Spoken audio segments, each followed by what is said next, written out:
What's up guys, in this short tutorial I will show you how to create a blur effect in your Adobe Illustrator application.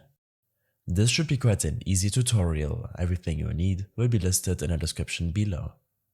Select the shape or image which you want to add the blur effect to using your selection tool.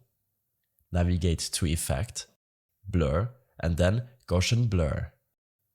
You can then set the blur amount in pixels.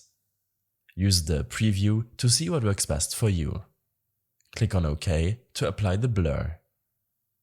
In case your blur effect is clipping over, meaning that the effect restrictions hinder it from working properly, then navigate to Effect, Document Raster Effect Settings. On this window, you can add a pixel amount around the object. Make sure to increase it to prevent the effect from clipping. I hope this helped you out. Leave a comment if you have any questions and see you in the next one.